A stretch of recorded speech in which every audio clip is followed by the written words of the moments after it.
Richard stretched his arms as high as they would go as he strolled into the lunchroom. There was always the one knot he could never stretch fully out. "So how's the wife and kid?" Arthur called over the usual pleasantries as Richard sat himself at the regular table. "No complaints," Richard replied absent-mindedly, preoccupied with battling his lunchbag's fraying zipper. "That new project package has already fried your brain then, huh, Rich?" Arthur teased as he gingerly set his too hot Tupperware down. Richard chuckled, busying himself with unwrapping his soggy sandwich. "I never speak ill of the client." "Well, I do," Dennis huffed. "I speak ill of the whole damn enterprise if I like." Richard raised an eyebrow. Dennis could be loud about his opinions, but never outright hostile. "Bit harsh for a Monday, don't you think?" He elbowed Dennis with an admonishing smirk. Dennis gave a little "ha." "I'll tell you what's harsh. Laying off half the branch, that's what's harsh." Arthur coughed, joining the table. "Well, you know these really are just rumours." "Wake up, Arthur." Dennis waggled his finger like a disapproving schoolteacher. "They're coming for us. You think any of us are going to be the ones they keep?" "We're good enough at our jobs," Richard answered, taking an unsatisfying bite of his sandwich. "No reason to think we'd be let go?" Dennis shook his head. Nah. In today's world, it's not about merit anymore. You can work as hard as you want, and you'll still be tossed out in favour of some diversity hire." Dennis sat back in his chair. "It's all going to hell in a handbasket, if you ask me." Arthur leaned in to whisper conspiratorially. "They did hire some odd-looking types down in shipping last month." "Oh, come on, you guys," Richard chuckled jokingly, feeling the tension and discomfort building. "You don't actually believe that." Dennis laughed good-naturedly. "Ah, Rich, you poor thing. You'll see. He'll prove me right soon enough." "That's a bit dull, isn't it?" said an overly cheery voice from over Richard's shoulder. The stranger standing over their table had a mop of floppy hair and wore an even floppier grin. Richard looked him up and down, wondering if a bow tie could be classified as business casual. Dennis frowned up at him. "What?" The newcomer smiled, even wider somehow. "Being proven right, I mean. Isn't that just so predictable?" Dennis stared blankly, seeming unable to summon up a coherent reply. "Sorry, who are you?" Arthur asked, crossing his arms as he appraised the stranger. "Me? He echoed absently. Oh, I'm just a visitor." The stranger fixed his strange, pale eyes on Richard as he took another bite.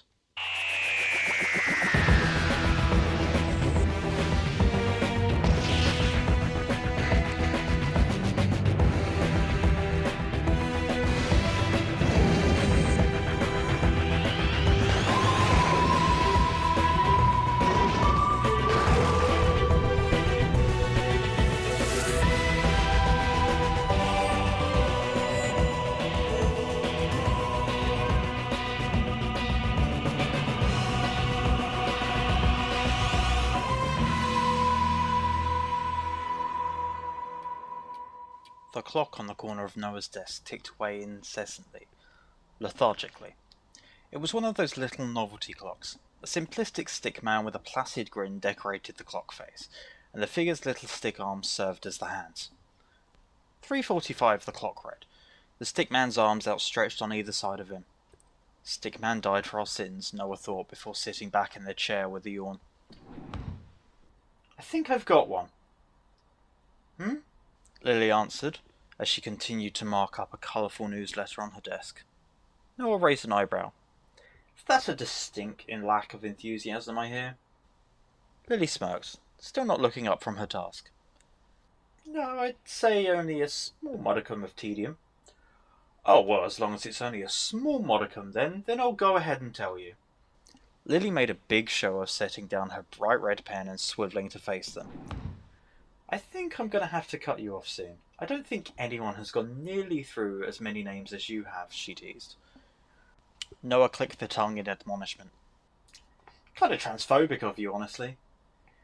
"Shit, guess that's it for me," Lily answered, "resigning with disgrace as we speak." "As if you could do anything with grace if you tried," Noah grinned wickedly. Lily made a great cartoonish gahov and pointed a finger of accusation at their heart. "Now that's transphobic." "Damn, you got me." Noah clutched their breast as if struck by a physical blow. So do you want to hear or not? No, but tell me anyway.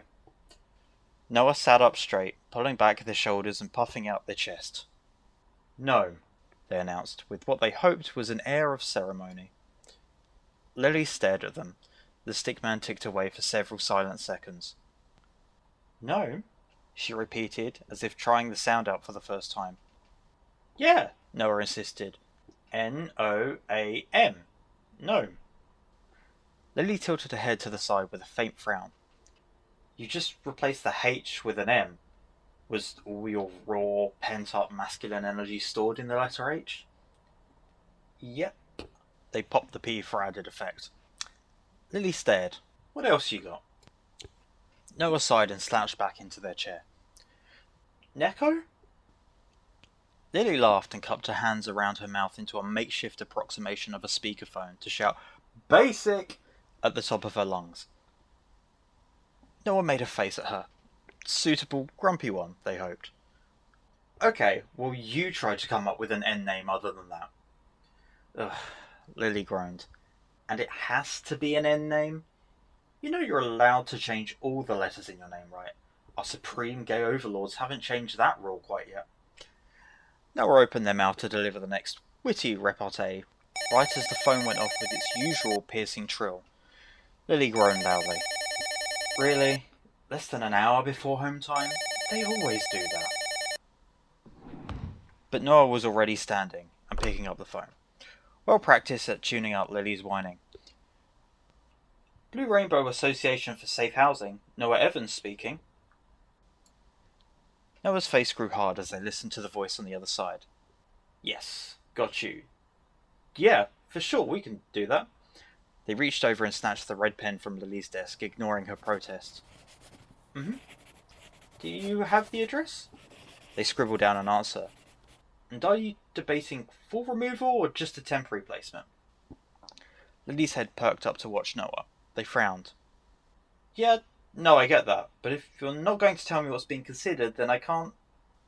Lily could hear the volume of the unintelligible voice rising slightly as Noah pursed their lips together in a grim line. Yes. Alright. Yes. Understood. Noah's grip on the red pen tightened and untightened repeatedly as they listened. Okay, we'll head out shortly. Cheers. Noah placed the phone with a deliberate stiffness back into its receiver and began gathering various papers into the satchel hanging off the back of their chair. Lily leaned forward. Our pals at the Department of Community and Children's Services, I gather? Noah nodded, shoving a file folder a little too enthusiastically into their satchel. It's about that kid I've been doing those discreet counselling sessions at St. George's High School with. Logan Poir? She did some respite with us before your time. Lily hummed. Her mother just passed away, and I've been asked to do a home visit. Apparently, DCCS is deliberating on if the stepdad is a suitable guardian. Lily got up and retrieved her stolen pen. Is he? Noah sighed, stopping at their rummaging. Never met the guy, but Logan doesn't know him very well. Seems distant. Lily's shoulders dropped as she shook her head. Poor kid. Should I start looking to open a bed for her here? Noah threw their hands up in exasperation. No idea. DCCS made it pretty clear they don't want my opinions, just my observations. I mean, who can blame them? Don't want to politicise the issue, Lily drawled sarcastically. Noah didn't smile. Lily dropped the act. Sorry. Noah shook their head tidily. I just want to make sure she's okay. That's my only job. That's the spirit, Superman. Knock 'em dead. Lily threw a punch at their shoulder that had probably been intended to be as playful. Ow!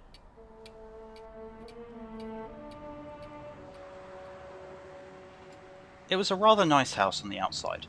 A rich red brick facade, two-storied with spotless white trim around the grilled windows.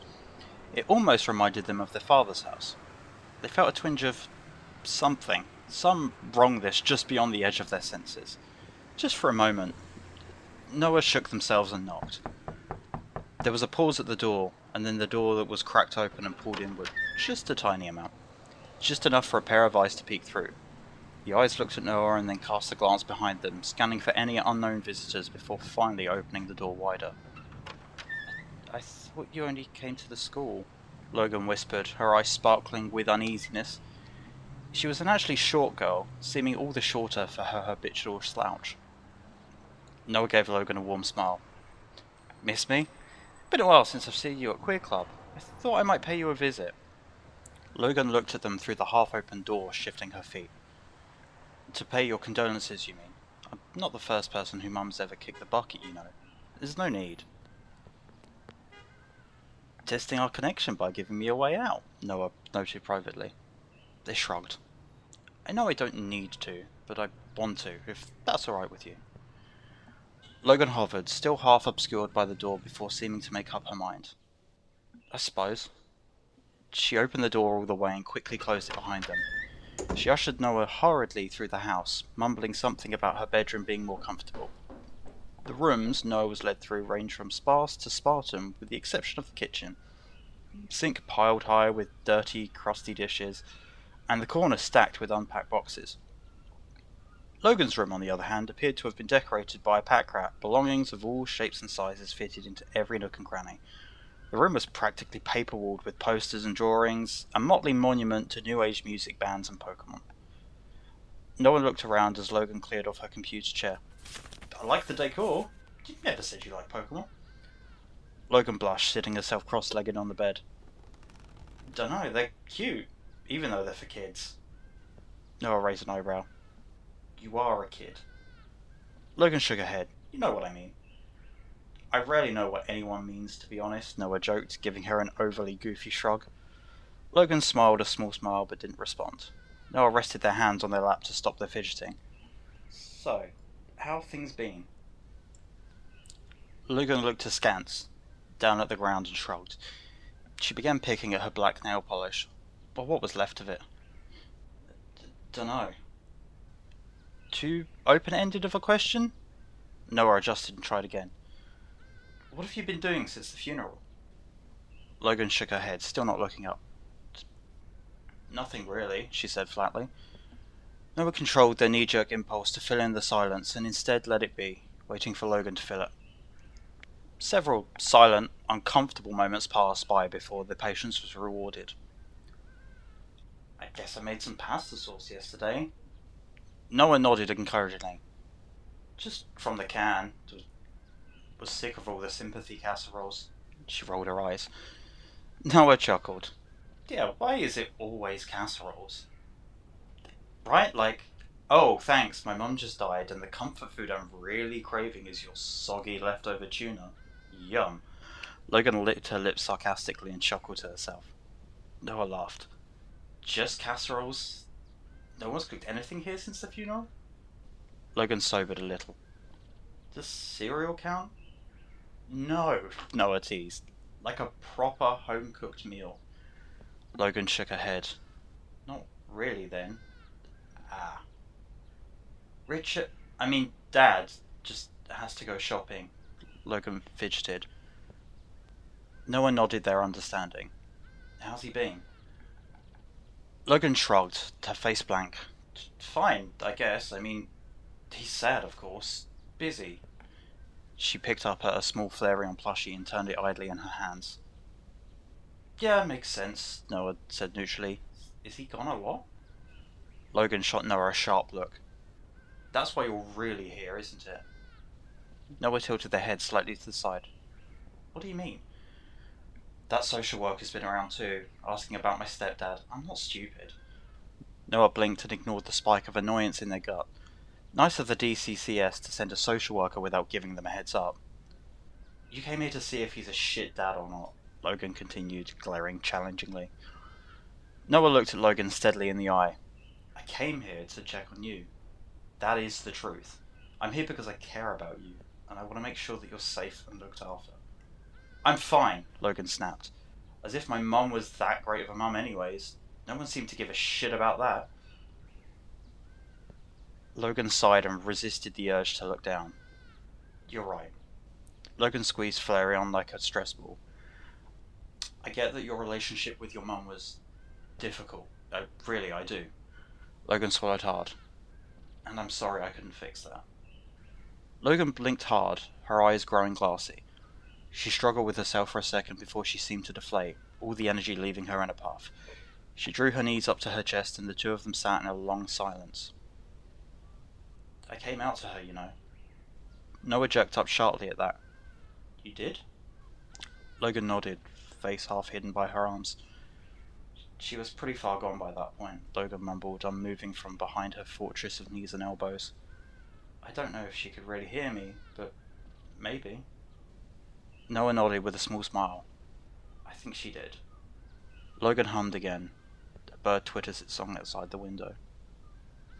Was your stepdad there when you told her? Noah finally asked. Logan shook her head quickly, a nervousness washing over her features. I'm not so sure I want to tell him. Not yet, anyway. It's totally fair, Noah reassured, leaning forward in the chair to rest their elbows on their knees. Do you think he wouldn't react well? Logan thought for a moment, picking at her nails again. I don't know, really. We've never talked about that stuff. Noah nodded thoughtfully as the quiet descended once again. The sun was getting lower in the sky as they watched the shadows play against the myriad of posters, adding new tones to the different colours.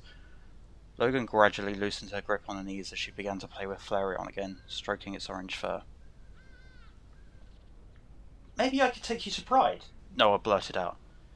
Logan looked up, caught off guard. What? Yeah, it's coming up, you know. Maybe, Logan said flatly, vaguely. Don't know if it's my kind of thing. Noah nodded. That's fair. Logan fidgeted with her sleeve, looking down. It just seems so open. Everyone there is so big and so... She furrowed her brow and shook her head. I don't know. She trailed off. I used to think I hated Pride when I was younger, Noah stated. Logan stared at them. You? Noah grinned and nodded. Dude, you've practically got the rainbow shining out your ass. No way. Noah laughed, completely caught off guard by the image Logan's statement summoned into their mind. It's true, they sputtered. When I went to my first Pride parade, it wasn't as a participant, it was as a protester. Logan's brow furrowed in confusion. Protesting what? Well, Noah shifted from side to side. Protesting Pride, I suppose. They paused. That's just really how we were brought up, Noah shrugged. It seemed normal to me back then. I never really questioned it. Never? Logan's eyes were wide. Not until that first parade, no. Why? Logan questioned. What happened? Noah smiled. I actually met one of them, one of the parade goers. Turns out it's kind of hard to think of queer people as this big, bad, evil force once you actually meet any of them. Took a bit of the wind out of my sails, honestly, at the time. Logan seemed to notice she was looking a bit too interested and began to fiddle casually with her plushie again. So who was the guy you met? Not a guy, Noah corrected mildly. I never really found out, to be honest. He was just a person. All the other parade goers were shouting and booing at us, except him. Not that I blame them, of course, Noah added quickly.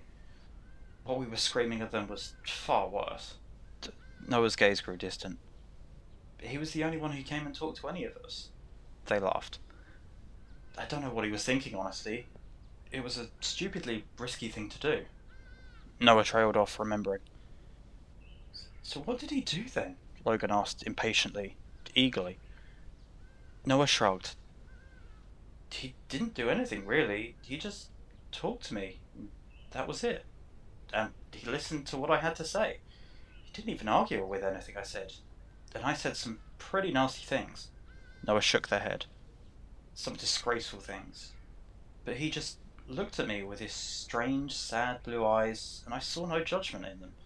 For the first time in my life, no judgment. After a long moment, Logan fidgeted in the corner of their eye, and Noah pulled himself out of the memory. This sounds weird, Logan said. Noah laughed. He was, and I'm forever grateful he was. Logan let out a small sigh from her nose. Maybe we can go. She paused before adding, if I'm not busy. Logan smiled wide. The shrill ding of a doorbell intruded loudly. Noah looked up sharply. Ugh, probably that social worker again. He's late though, Logan groaned. Noah frowned, glancing down at their watch. 5:45 p.m. Oh? No social worker stayed late after 5 p.m. Not for a home visit like this. Logan rolled their eyes. You know what they're like. Noah gave a token laugh as they followed Logan down to the front door, tamping down the unease that was starting to build. The doorbell rang again. Clearly this social worker wasn't the patient type. Yeah, Logan muttered as she made it to the door, pulling it open only moments after it rang for a third time. The person standing on the step lit up with a wild smile as the door revealed him. Noah stared. They'd never seen a social worker wear that much tweed before. Hello again, Logan. What took you so long to answer? I said to be back in 5, didn't I? The newcomer swept himself in, radiating with so much pent-up energy he seemed like he might explode at a moment's notice. Yeah, Logan grumbled. You said that 3 hours ago. The stranger spun back, looking aghast. 3 hours? Really? Logan crossed her arms. 3 hours and 5 minutes, actually. The stranger had the decency to look embarrassed. Oops. He coughed. Well, at least there's a 5 in there somewhere. He looked around for the first time and noticed Noah standing silently in the corner. Oh, and you've made a friend. Hello, I'm the doctor. He stuck out his hand, but didn't bother to wait for Noah to reciprocate before snatching and shaking the hand anyway. There it was again. The feeling of vague wrongness, the swaying, the undefinable filter over their perception for just a moment. And then it was over, as if it hadn't happened. Maybe it hadn't. Noah blinked hard and politely withdrew their hands. They put on a thin smile. Noah. Logan glanced from the doctor to Noah as an awkward pause fell. They're my brash worker, she supplied. The doctor leaned in, almost conspiratorially. Oh, a bit devil-may-care, are ya? Noah glared at him. Not brash as in bold. Brash as in BRASH. Blue Rainbow Association for Safe Housing? The doctor lit up. Well, that's just a cracking name, isn't it? Bet you're proud of that one, eh? Never heard of us? Noah said lightly. I thought your office would have looped you in. Oh, well, of course. Looped right in, all sorts of loops. The loopiest loops there are. Okay, great. Awesome. Logan snarled impatiently, crossing her arms. You're here to ask more questions about my stepdad again, then. Suddenly the most important man in the world now, for some fucking reason. Well, yes, as a matter of fact. The doctor replied, having the good grace to try and calm his tone a touch. He hasn't been here since I left, has he? Sorry, Noah interrupted, no longer able to contain themselves. Sorry, but you were here earlier to discuss Logan's stepfather. They fought to maintain their neutral tone of voice. What on earth were children's services playing at? Did they not trust Noah to do the assessment? The doctor fidgeted, looking cagily at Logan. Well, that wasn't all we talked about, was it, Logan?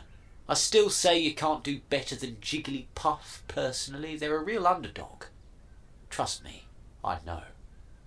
Logan couldn't stop herself from letting a little smile peek through her grumpy exterior. Not better than Evie, she muttered under her breath. Logan shuffled her feet, looking between her two visitors. I can get some tea, I guess, if you're going to be here for a bit. Better than standing around here anyway. The doctor nodded enthusiastically. Oh, yes! I'd love a cup, thanks.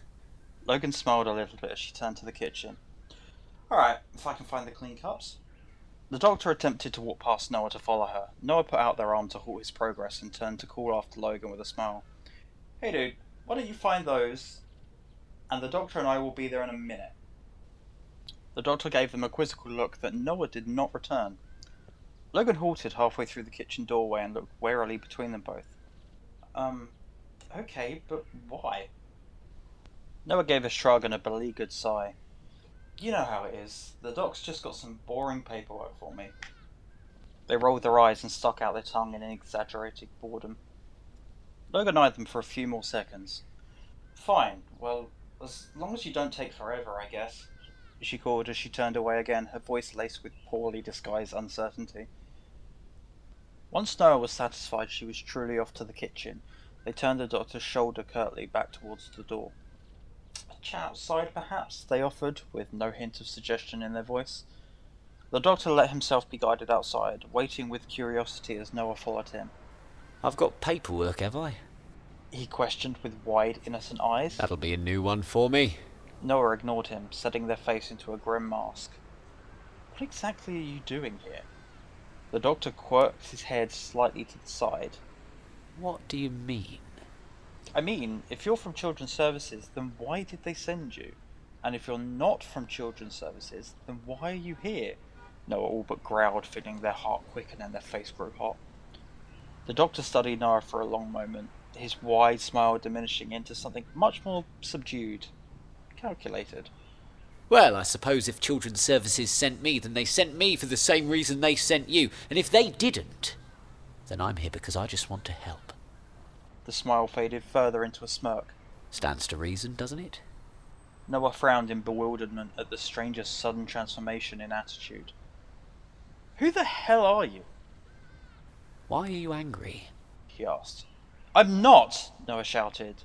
The doctor only looked at them, offering no words or judgment. I mean, Noah stumbled. I just don't like when some guy comes to meddle in a kid's life for his own ends. The doctor considered Noah carefully for a moment. I'm not. Not what? Noah pushed. Well, to start with, I'm not some guy. He waved his hands about vaguely. I'm like you. Noah snorted. Like me? I'm here to help. He insisted, stepping close to Noah.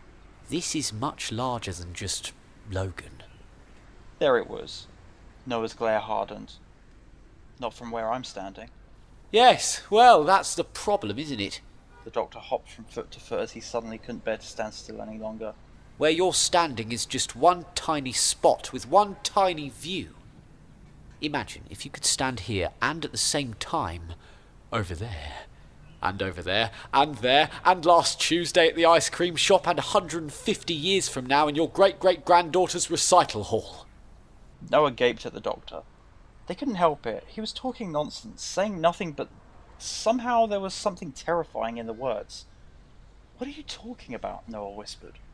I'm talking about time. It's bigger than you, or Logan, or me. But it can be just as delicate. Just as easy to twist, to break, to knock off course. Rassilon knows they've tried.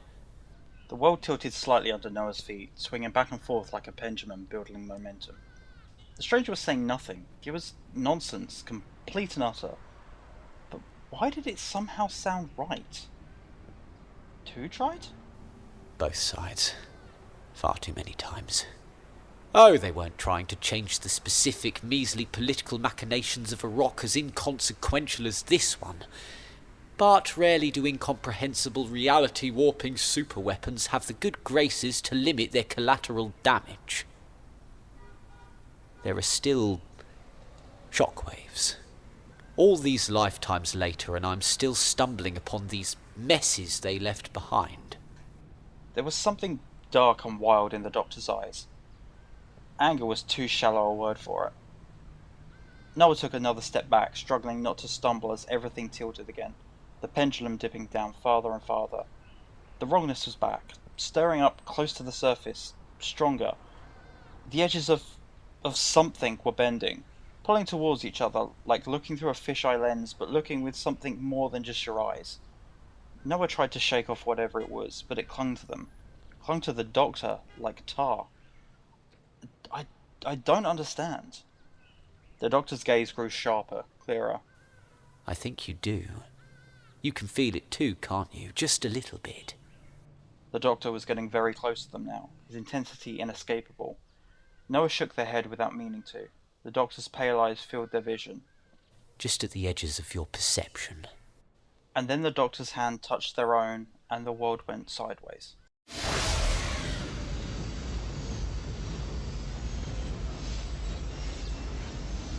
Noah was falling. Falling and somehow knowing there never had been and never would be any bottom to hit. They couldn't cry out, or shout, or even gasp because they weren't really falling.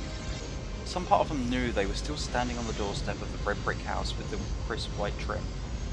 Images, thoughts, moments presented themselves as they fell, unbidden and ambivalent to Noah's witnessing of them. Noah saw him everywhere. Richard, Logan's stepfather. Every part of his life, his existence was around Noah. A crack ran through each and every memory, each moment, as if split right down the middle.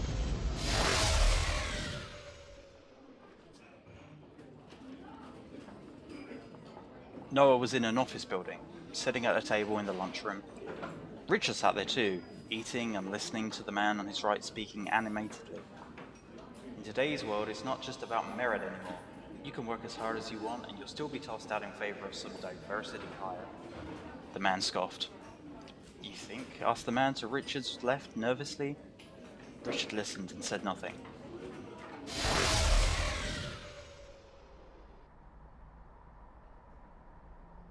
Noah was in a small office. A desk sat in the middle of the room with a man sitting passively at it. A placard in front of him read, Regional Manager. Richard sat on the opposite side, clutching a pink sheet of paper, white-knuckled. Me? Richard breathed, his voice thin and tight. You're firing me over that freak in analytics? The manager sighed, bringing a hand to his temple. Rich, it just came down to job performance in the end. Richard's grip tightened, crushing the paper between his fingers. Yeah, he spat. Yeah, I bet it did. Noah was in a crowd, shouting and jeering, coming from all sides, deafening and angry. Richard stood at a raised podium, wild-eyed. We're taking back what belongs to us, what we deserve, he shouted. What they have taken from us. The crowd erupted in a thundering chant, repeating and rising in frenzied intensity. No more! Richard was grinning as he added his voice to the war cry. And then it stopped. It reset. Noah fell through the crack. Noah was back in the lunchroom. Richard and his friends sat in a slightly different arrangement. The same man was ranting. They are coming for us. You think any of us are going to be the ones they keep? The man challenged. Oh, just stop it, Dennis, Richard ordered without a hint of humour, putting his sandwich down. It's nonsense, and frankly, I'm tired of listening to it.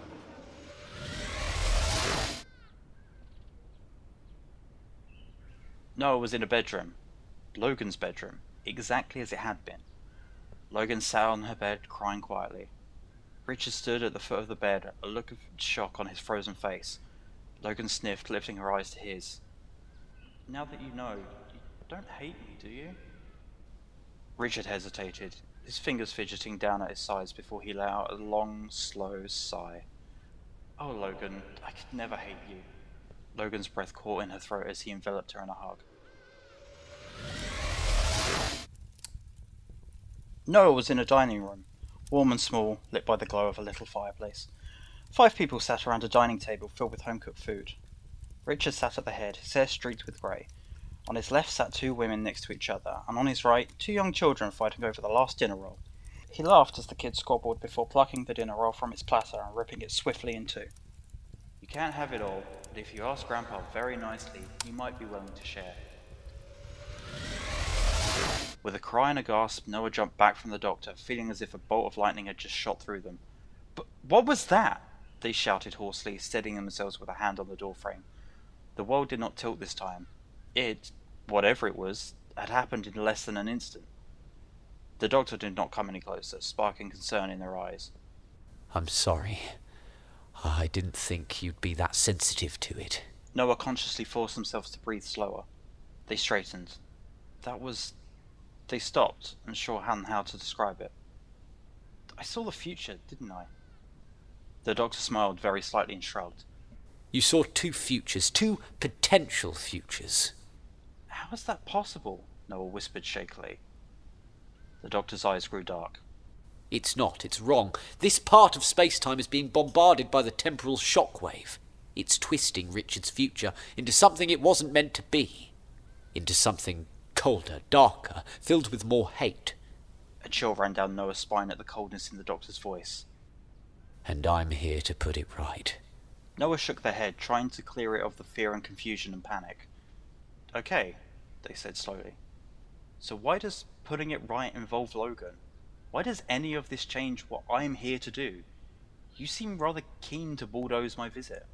Because I've been tweaking and nudging Richard's path as delicately as I can for months now, and I think I've succeeded in steering him away from that darker road. Or I will have, as long as Logan stays in his life. Noah gaped at him, finding themselves unable to answer for several moments. You're saying that Logan can't be removed, or the future falls apart? Goes wrong, the doctor corrected. Noah felt a cool stillness of certainty wash over them. They looked the doctor square in the eyes. I'm here to assess Logan's safety. The doctor shook his head and sighed sharply. No, you don't understand. Of course I want her safe too, but I'm telling you that she will be. I've made sure. Noah didn't move, still staring at the doctor. How can you be sure of something that's in the future? The future you just told me was uncertain. The doctor opened his mouth and closed it again, his face crumpling into something lost, almost desperate before he pulled a frown back over it. Look, I know what we're dealing with. I'm as close to an expert on this stuff as there is. You've just got to trust me on this. They did trust him, Noah realised with a start. Did that make sense? Trusting a stranger they'd only just met moments ago? Nevertheless, Noah could feel deep inside them that this doctor was here to help. Did mean every word he said, and was striving to fix what he thought was broken, but was that enough? Excuse me, a gravelled but even voice interjected. Noah and the doctor turned sharply in unison. A middle-aged man sporting a computer bag over his shoulder and a tight smile on his lips stood in the front walk. Richard Collette, Logan's stepdad. But I believe this is my doorstep. Noah quickly recovered himself and stepped forward. Good evening, Mr. Collette. Noah offered a hand, which he accepted mildly. My name is Noah Evans. I've been providing some counselling to your daughter at school, and this is my colleague... Noah paused for a fraction. The doctor hadn't given an actual name. My colleague from Children's Services. Richard coughed awkwardly. Well, it's nice to meet you, Mr. Evans. They smiled. Just Noah is fine. Richard continued. But you still haven't explained why you're hovering on my doorstep. The doctor sprang forward instantly. He shook Richard's hand, and by the time he let go, the man was still rattling from it. Our greatest apologies, Mr. Collette. We just wanted to check in with Logan after the passing of her mother. It must have been such a hard time for you both. Yes, Richard agreed, but we're getting through it. There was an awkward pause. Well, great! The doctor shouted suddenly, throwing his arms wide with that performative enthusiasm once again. Very glad to hear it! I'm sure you're both going to have a happy life together. Richard smiled again and nodded. One can only try their best, but we do hope. There you have it, Noah. The doctor announced confidently. It looks like this family is all in order. He took a step away from the doorframe, down the little steps, and looked back at Noah expectantly. The ground was tilting again under Noah's feet, swinging back and forth ever so slightly. They released a slow breath through their nose before taking a step to the side, allowing Richard a more open path to his door. Well, thank you, Richard murmured as he approached the door, taking out his keys. We just have a few questions we'd like to discuss regarding Logan's well-being, Noah added, their voice fitting back into that professional coolness. They ignored the look on the doctor's face regarding Richard steadily with a smile. Richard turned back around, the key still poised to fit into the waiting lock. I see, he answered slowly.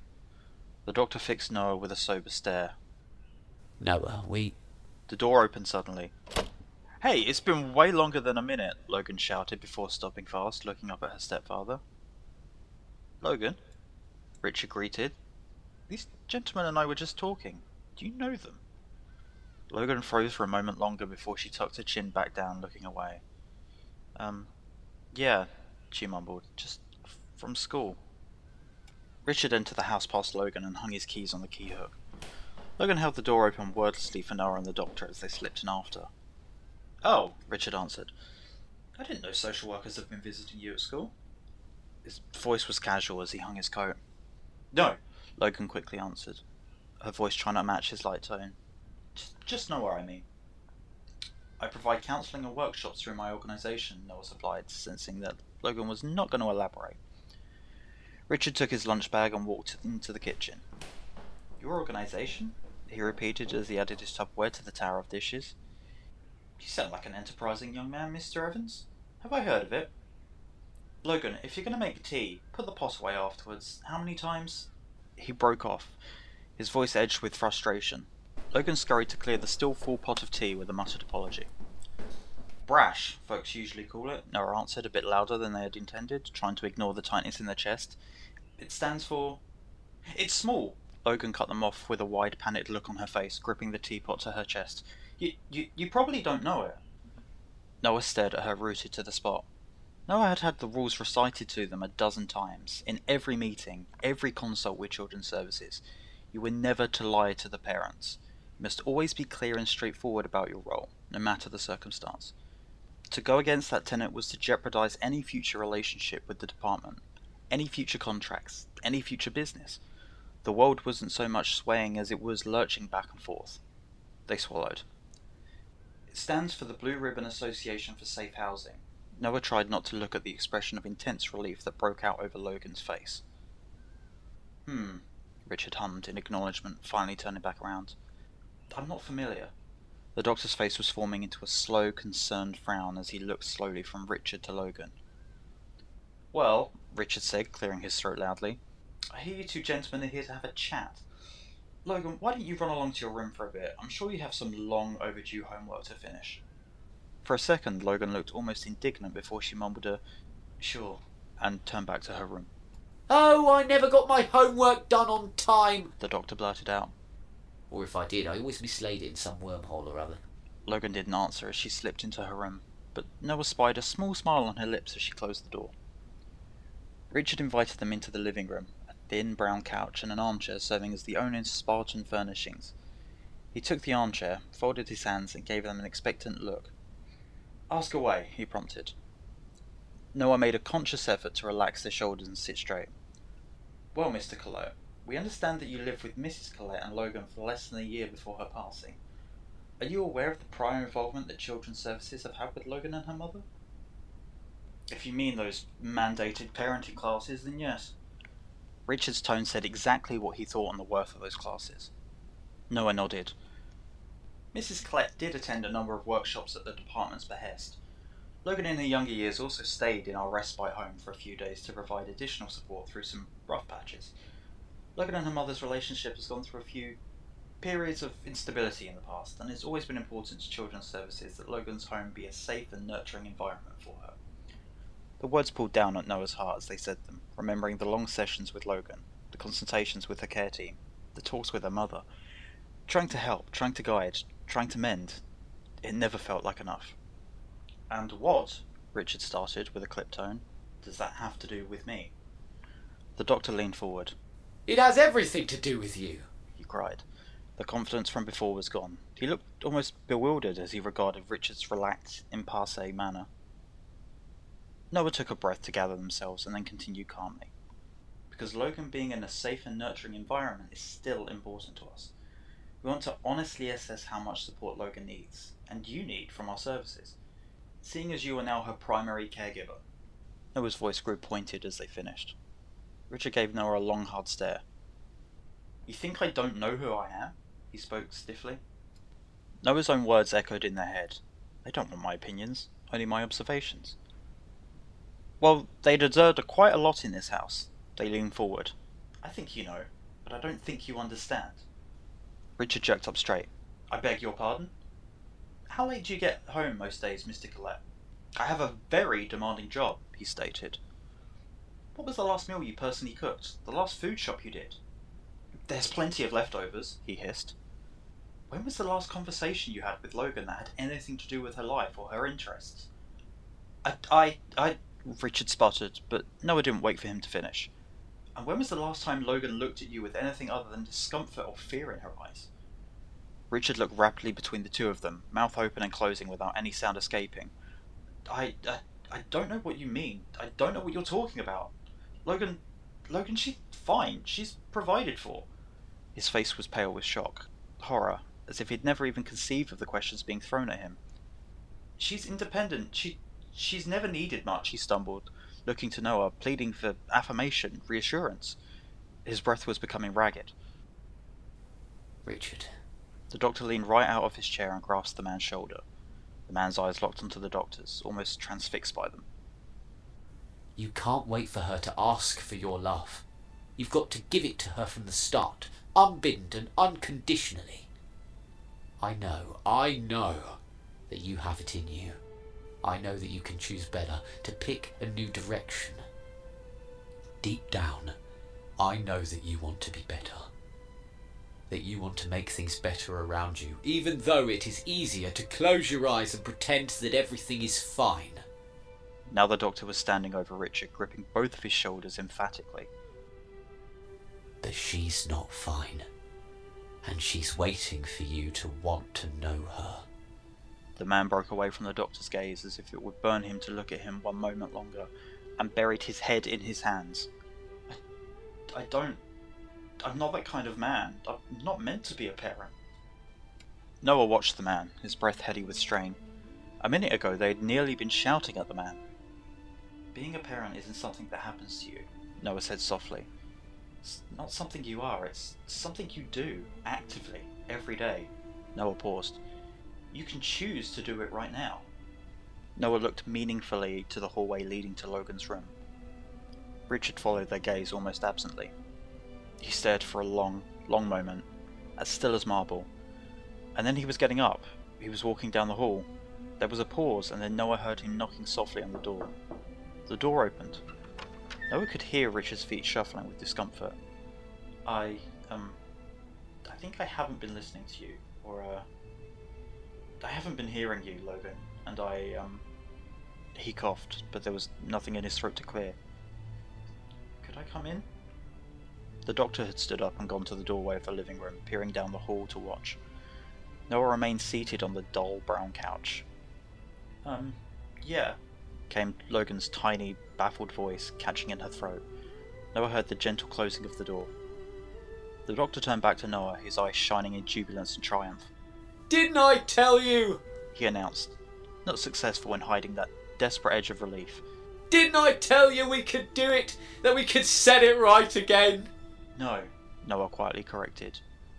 You told me it was already done. Yes, well... The doctor coughed awkwardly. Just a slight miscalculation. It still worked. It is possibly a first step, Noah answered slowly. The doctor's shoulders dropped. You still doubt? Noah said nothing for a long moment. Did they doubt? Was that it? Why couldn't they just accept it? That the world was fixed now, on the right track now, safe from its own dark future now? Was that really all it took? I don't know, they answered finally. They looked up. I hope for the world and Logan's sake that you're right. Noah's eye drifted to the doorframe. But it can be hard to believe that a little nudge like that could really work. The doctor studied them silently. Like it worked for you? What? Noah started, their focus snapping back to the doctor, a look of gentle challenge on his face. The doctor tilted his head slightly with cool regard. In the parade? An icy hand closed around Noah's pounding heart. They stood suddenly up from the couch, a bewildered panic gripping them. They stared wide-eyed at the doctor, as if once again gazing upon a perfect stranger. And he was that stranger. Noah remembered that day like a bolt of lightning, a moment of pristine, electrifying clarity in their life. They remembered the stranger from that day. That stranger that held no resemblance to the doctor who stood before them. But the world was rocking again, swinging again from beneath them. The bedroom door slammed open with a deafening bang, with enough force to jerk Noah out of whatever moment they may have been having, snapping them back into the present. Noah could hear someone storming down the hallway. They and the doctor moved in unison to intercept. You! Richard shouted, red-faced, as he uncurled one of his shaking fists to point it accusingly at Noah. You parasite! You did this! The door to Logan's room had hit the wall with such force that it had bounced back to half-closed, leaving a crack in the plaster. Noah noted this fact about half a second before they noticed that Richard wasn't slowing down. A sound halfway between a cry and a yelp escaped them as they were seized by their shirt and shoved backwards into the nearest wall. For a frozen moment, Noah was pinned, stuck like a butterfly on a pinball between the unmoving wall and the red fists. And then the moment unstuck. The doctor was shouting, nearly snarling. That's enough! A high-pitched buzzing sound filled the air, and then a precursive sparking, and Richard was flinching backwards, letting go with a yelp. Noah let out a held breath as the doctor moved to stand between them and Richard. His hand was outstretched, holding a strange silver device. Richard was clutching his wrist, the remains of his digital watch still smoking slightly. Richard, what are you doing? The doctor demanded, his voice hard and brittle, yet his eyes were wide with dismay. Richard fixed his gaze once more on Noah, but didn't move any closer. It's your fault. You did this to her. You made her think that... He opened and closed his mouth silently, as if the words he wanted to say were too vile to pass over his tongue. I think it's time for you to leave, Mr. Collette, the doctor said coldly, his device no longer raised, but his body still tensed, ready. Richard looked from the doctor to Noah and back again, incensed. You're ordering me to leave my own damn house? The doctor said nothing. A moment of challenge passed between them. His resolve was clear, his message even clearer. For just a moment, Richard's expression faltered. He pointed an accusing finger as he backed away, back towards the front door.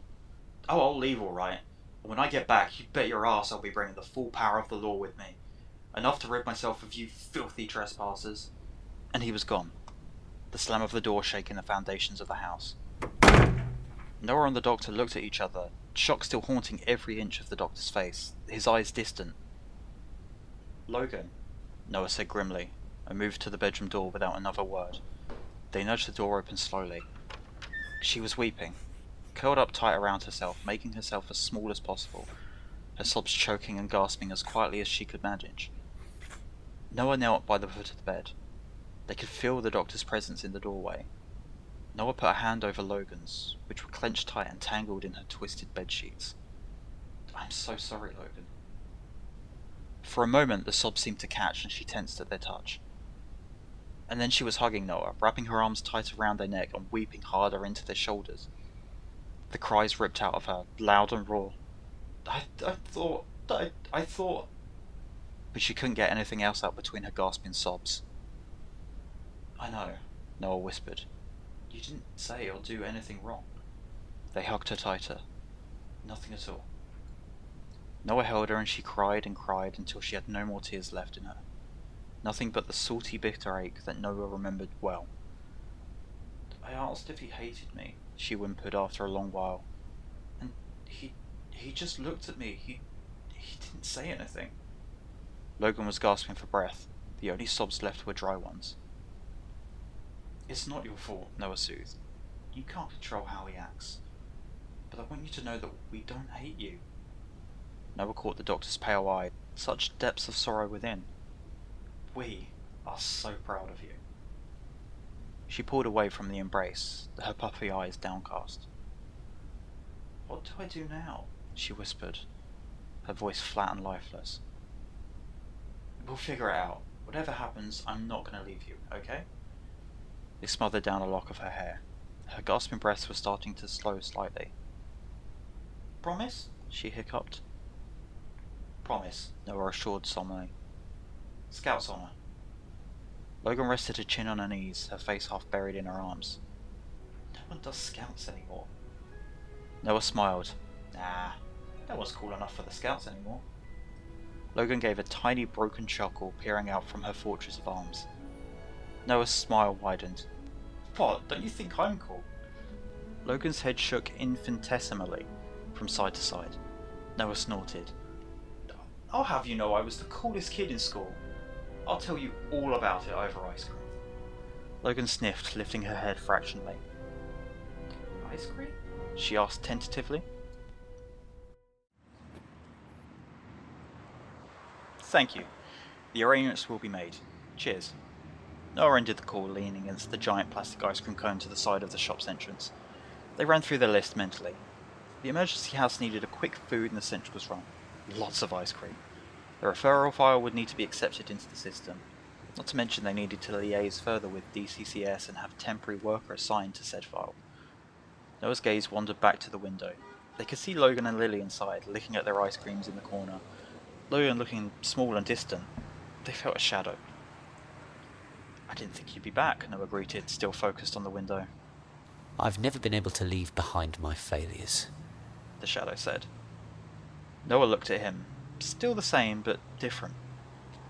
What failure? They asked, tilting their head to the side. The doctor's eyes looked back at them without really seeming to say anything. I didn't do enough, he whispered. Noah shook their head. Helping Logan to safety was enough. The doctor's eyes flashed, a bolt of fury rising from the depths. It's not! He cried. The darkness that's gathered has to be stopped. I can't just ignore what is to come. What I can see happening. I have to fix things before I'm... He cut himself off as he couldn't bring himself to finish the sentence. Instead, he just shook his head. Failing the future is as good as doing nothing. He spat bitterly. Was saving me doing the same as doing nothing? Asked Noah, almost too quiet to hear. The doctor jerked his head up with a start. What? That didn't save the world, Doctor. You just saved me.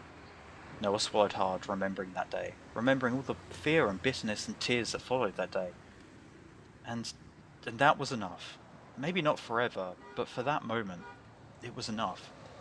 It was everything. The doctor just stared at them with wide, unreadable, endless eyes. If something shifted in them, it was beyond Noah's perception. He looked so old, Noah realized. Despite the young face, the tireless, bounding energy of youth, there was a tiredness that only came with age, with ending. Goodbye, Noah. Goodbye, Doctor. The bell of the shop tinkled lightly from behind as Logan and Lily came out to join Noah.